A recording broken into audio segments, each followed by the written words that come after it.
నల్లమల అడవుల మధ్య రాతి కొండల గుండెల్లో వెలసిన మహాక్షేత్రం అహోబిలం. నరసింహస్వామి హిరణ్యకశిపుణ్ణి సంహరించిన ప్రదేశమిది. ఇక్కడ 9 నరసింహరూపాలు ఉన్నాయని మనకు తెలుసు. కాని ఈ కొండలపైన మనుషులు వెళ్లలేని, సైన్స్కు అందని ఒక 9వ గుహ రహస్యమొకటి ఉందని మీకు తెలుసా? రాత్రివేళల్లో అక్కడ వినిపించే ఓంకారనాదాలు ఎవరివి? ఆ గుహద్వారం కేవలం కొందరికి మాత్రమే ఎందుకు కనిపిస్తుంది?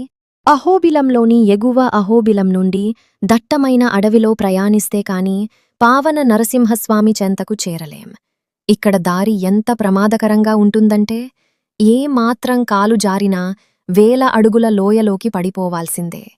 అయితే ఈ పావన నరసింహ క్షేత్రానికి పైన సిద్ధులు మరియు యోగులు మాత్రమే వెళ్లగలిగే మరో రహస్య గుహ ఉందని స్థానికులు చెబుతుంటారు.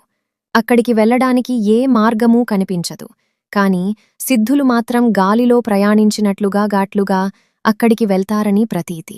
పురాణాల ప్రకారం ఈ 9వ గుహలో ఇప్పటికీ కొందరు మహర్షులు తపస్సు చేసుకుంటున్నారట. రాత్రిపూట అడవిలో ఉండే గిరిజనులు, వేటగాళ్లు ఆ కొండలపైనుండి వింతైన కాంతులు రావడం చూశామని చెబుతుంటారు. అంతేకాదు, ఆ గుహ లోపల ఒక చిన్న నీటిధార ఉందని, ఆ నీరు ఎక్కడి నుండి వస్తుందో ఎవరికీ తెలియదని అంటారు. సాధారణ వ్యక్తులు అక్కడికి వెళ్లాలని ప్రయత్నిస్తే వారికి దారి తప్పిపోవడం లేదా భయంకరమైన అరుపులు వినిపించి వెనక్కి వచ్చేయడం జరుగుతుందట. పరిశోధకుల అభిప్రాయం ప్రకారం అహోబిలం కొండల్లో అత్యంత శక్తివంతమైన అయస్కాంత క్షేత్రాలు ఉన్నాయి. అందుకే ఇక్కడ ఫోన్ సిగ్నల్స్ పనిచెయ్యవు, దిక్సూచి కూడా తప్పుగా చూపిస్తుంది.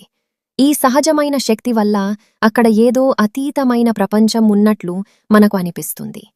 పురాణాల్లో చెప్పబడిన ఉగ్రస్తంభం నుండి స్వామివారు ఆవిర్భవించినప్పుడు కలిగిన ఆ శక్తి తరంగాలు ఇప్పటికీ ఆ గుహలలో నిక్షిప్తమై ఉన్నాయని భక్తుల ప్రగాఢ విశ్వాసం.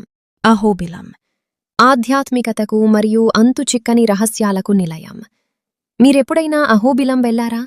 ఆ కొండల్లో మీకేదైనా వింత అనుభవం ఎదురైందా? కామెంట్ చేయండి.